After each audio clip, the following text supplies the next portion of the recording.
खुद मुझे इमरान खान साहब ने जेल में कहा, इतनी लंबी चौड़ी बहस कर रहे हो, कोई फ़ायदा है? अभी ये जज उठेगा और साथ वाले कमरे में जो और बैठा हुआ है उसकी डिक्टेशन पर ये फैसला होगा। 3 ऊपर नीचे ठा ठा ठा करके सजाएं दी थी। उन 6 जजेस की शिकायत ही एग्जीक्यूटिव के खिलाफ थी। जज के बेटे ने भी तस्लीम नहीं किया। कब तक इमरान खान के बाहर आने के ये चांसेस हैं? बुध को इंशाल्लाह। जस्टिस रिटायर्ड तसद्दुक जिलानी का नाम तो तहरीक इंसाफ ने बतौर निगरान वज़ीर आज़म भी दिया था, और फिर जब वो जजेस तहरीक वाला एक मामला हुआ, बुकला तहरीक वाला, इन्होंने पीसीओ के तहत हलफ उठाने से भी इनकार किया था। तो ये तो क्रेडिबल आदमी है, फिर आपको क्या एतराज़ है इन पे? नहीं, आपको किसने कहा है कि पीसीओ में हल्फ उठाने से इनकार किया? देखिए, डोगर से ही बाद में इन्होंने हल्फ लिया था और इफ्तिखार मोहम्मद चौधरी साहब की बहाली से पहले ले लिया था। फिर दूसरी बात यह है कि इनके भाई साहब अभी रिसेंटली जो है माशाल्लाह वो केयर टेकर वज़ीर ख़ारजा रहे हैं और अभी इसमें एडवाइज़र हैं इनके भाई साहब, भतीजे इनके भाई जो भाई हैं जलील अब्बास जिलानी। जलील अब्बास जिलानी जी, सगे भाई। और फिर दूसरी बात यह है कि इन्होंने माशाल्लाह 8 साल की उनकी इस्तिस्ना करके, कंडोन करके मोहतरम नवाज़ शरीफ साहब को बरी किया उस अपील में से, जो 8 साल की मिसाल नहीं मिलती है कि 8 साल बाद आप सैर सपाटे करके जो है सरूर महल में और मुल्क बदरी लेकर और माफिया मांग कर और आप दस्तखतें करके सारी दुनिया के अंगूठे लगा के और चले जाओ और फिर वापस आके तो आप 8 साल के बाद आके अपील दायर कर दो और फिर अपील से बरीयत भी ले लो। ये भी तसद्दुक जिलानी साहब ही ने किया था। फिर मोहतरम शहबाज शरीफ को डिसक्वालीफाई कर दिया था हाई कोर्ट ने, सुप्रीम कोर्ट ने उनकी वो जो है ख़ारिज कर दी। लेकिन नज़र सानी में जो उस बेंच की सरबराही की मोहतरम तसद्दुक जिलानी साहब ने और उनको अहल करार दे के वज़ारत आला दिलाई मिली उनको, शहबाज शरीफ को। तो इनका एक लंबा ट्रैक है जो मोहतरम नवाज तसद्दुक शरीफ जिलानी साहब। की ज़ात पे एतराज़ है कि उनका झुकाव इस तरफ, आप ये कहना चाह रहे हैं? असूली तौर पर भी गलत है। देखें, असूली तौर पर एक तो प्राइम मिनिस्टर को मिलना ही नहीं चाहिए था, इसको चीफ जस्टिस को मिलना ही नहीं चाहिए था प्राइम मिनिस्टर को। ये हमारी उन 6 जजेस की शिकायत ही एग्जीक्यूटिव के ख़िलाफ़ थी और एग्जीक्यूटिव का हेड होता है प्राइम मिनिस्टर ऑफ पाकिस्तान।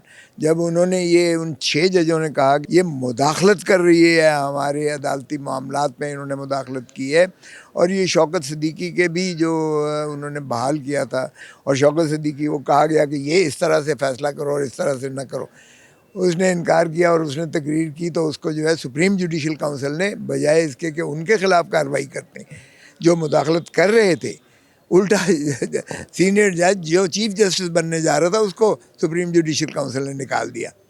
तो उसकी सुप्रीम कोर्ट ने ये उस फैसले को कलअदम करार दिया, कहा बदनीयती पर मबनी था सुप्रीम जुडिशल काउंसिल का, और साथ ही उन्हें बहाल कर दिया। लेकिन बहाल रिटायरमेंट के बाद हुए, जो क्योंकि उनकी उम्र जो है वो 62 साल सुपर एनुएशन गुजार चुके थे। उन्होंने मुतालबा किया था कि इसमें जो है एक सुप्रीम कोर्ट इस पर जो है बहाल करे और एक कमीशन बनाए, क्योंकि ये सिलसिला जारी व सारी है, सिर्फ मुझी तक नहीं वो ख़त्म हुआ बल्कि ये सिलसिला जारी व सारी है। आप समझिए उसी सिलसिले की कड़ी है ये। जजेस ने इन 6 जजेस ने तायद की उनकी और कहा कि हम उसकी तायद करते हैं और हमारे साथ भी ये चीज़ें हुई हैं, हमारे घरों में कैमरे लगे हुए हैं, बेडरूम्स में कैमरे और ऑडियोज़ लगी हुई हैं। आपने ये जो कमीशन है इसको तो रिजेक्ट कर दिया आपकी पार्टी ने। जिसके खिलाफ शिकायत है उसी को कह रहे हैं कि तुम कमीशन बनाओ, और कमीशन रिटायर्ड जज का बन गया। ओ भाई, ये फुल कोर्ट को खुद सुनना चाहिए था, सुप्रीम कोर्ट को, या कम से कम 6 जजेस की थी शिकायत तो फिर 9 जजेस बिठाते।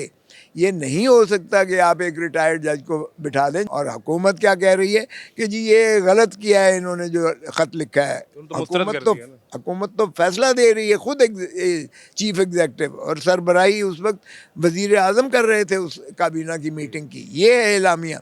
और फिर जो बनाई गई हैं TOR, उसमें उल्टा उन्हें कटहरे में खड़ा कर दिया गया है जजेस को, कि अगर जजेस ने कुछ किया ये इनका साबित ना हुआ तो इनके खिलाफ है। क्या क्या प्लान कर रहे हैं आइंदा का लाएमत? देखें, ये हमने मुस्तरद की है और कोई इसको नहीं तस्लीम करेगा, हत्ता कि उस जज के बेटे ने भी तस्लीम नहीं किया। उसके जज के बेटे ने खुद जो है एक जो मरासला लिखा गया है बाहर की तरफ से, उसमें वो भी उसने दस्तखत किए हैं कि हाँ सुप्रीम कोर्ट खुद इसको सुने। सो ये बहुत संगीन मसला है, इसमें निज़ाम अदल को जंजीरों में जकड़ दिया गया है। 25 करोड़ आवाम को जो है ये इंसाफ से महरूम कर दिया गया है इसके रूह से। हमारा तो खैर मौक़िफ़ इसलिए साबित हो गया क्योंकि हम तो कहते थे कि ये इंसाफ पर मबनी फ़ैसले नहीं हो रहे हैं, बल्कि ये डिक्टेट किए जा रहे हैं फ़ैसले।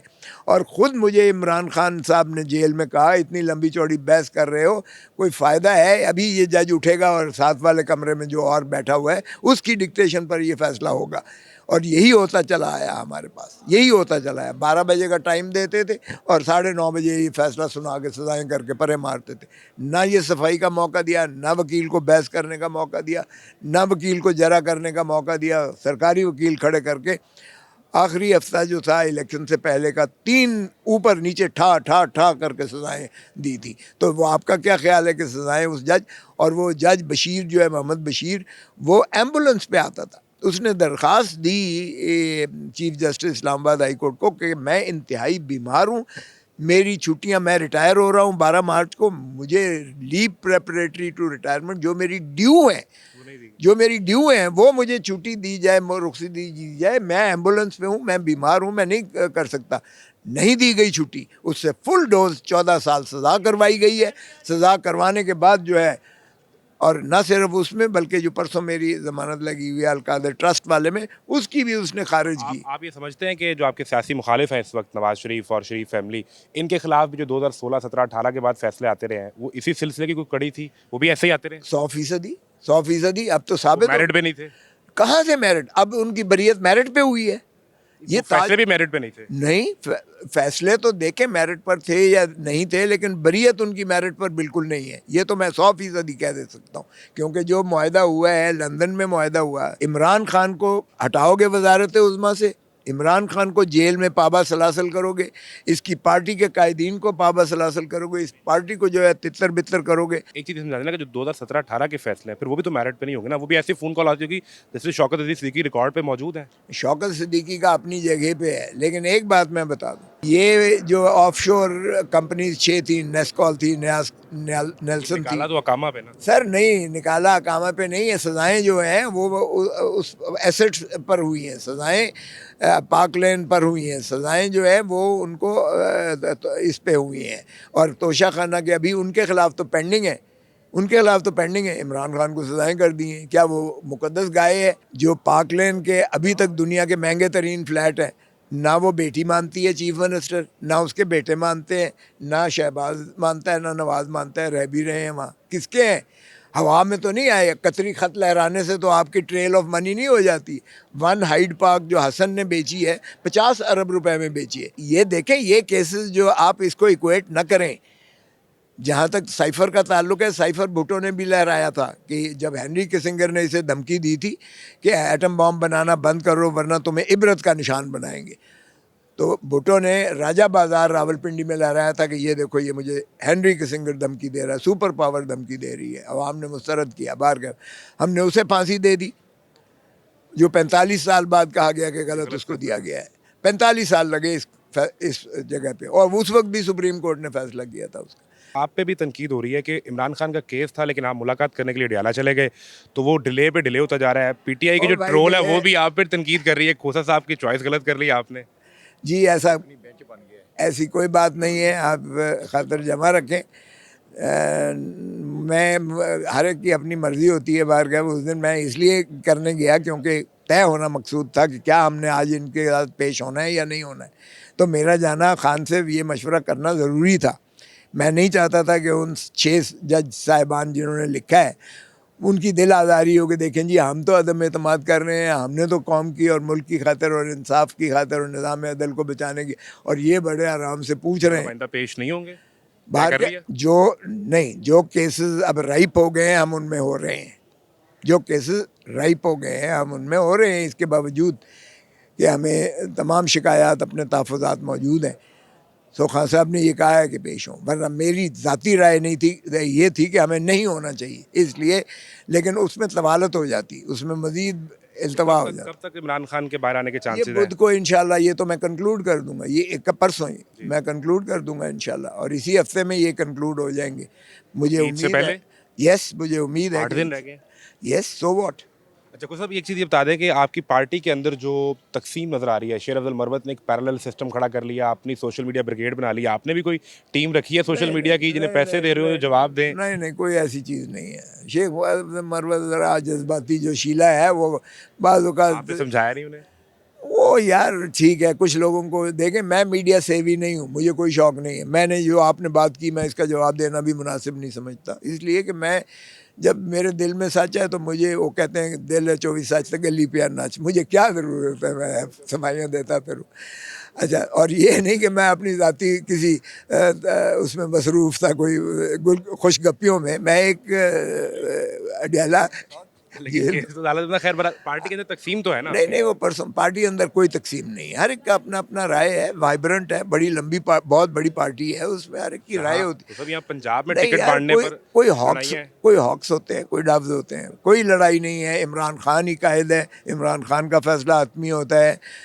तो जब भी कोई ऐसी बात होती है इमरान खान से मशावरत होती है, जो वो कहते हैं वही। ये गवर्नमेंट कब तक चलाएंगे ये वाली? गवर्नमेंट तो अपोजिशन असल में चलाती है। ये 6 महीने भी नहीं चलेगी, 6 महीने नहीं फिर ये चलेगी। बजट पास हो जाएगा। सेकंड सरकार 6 महीने ਸਮਝ ਨਹੀਂ ਰਿਹਾ ਰਹੀ ਤੁਹਾਨੂੰ ਮੈਂ ਬਾਰ-ਬਾਰ ਤੁਹਾਨੂੰ ਸੱਤ ਰੁਕਨੀ ਬੈਂਚ ਬਣ ਗਿਆ ਠੀਕ ਹੈ ਸਰ ਚੀਫ ਜਸਟਿਸ ਨੇ ਸੋ ਮੋਟੋ कर लिया कि पहले वो कमीशन पे जाना फिर सो मोटो होना, तो डिले की वजह क्या समझते हैं? डिले की वजह वो रिएक्शन देख रहे थे, बार ने बड़ा स्ट्रांग रिएक्शन दिया है, और हमने जो है आपके सामने आज भी कन्वेंशन थी, आपने मैंने तकरीर भी की, हम बड़ा वाज़े तौर पर कह रहे हैं कि हमें कोई रिटायर्ड जज की कमीशन कबूल नहीं है, और वैसे भी ये चीफ़ एग्जीक्यूटिव ख़ुद मुजरिम भी है, मुलजिम भी है, हारा हुआ भी है, ये जो है यूज़रपर है। वज़ीर आज़म को हम नहीं मानते, क्योंकि वज़ीर आज़म जो अपने हलके से हारा हुआ हो, वो 25 करोड़ आवाम का चीफ़ एग्जीक्यूटिव कैसे बन सकता? और इलेक्शन कमीशन है कि उसको होश ही नहीं है, वो सुनती नहीं है आगे से, वो कहते हैं ट्रक की बत्ती के पीछे लगाते हैं कि जी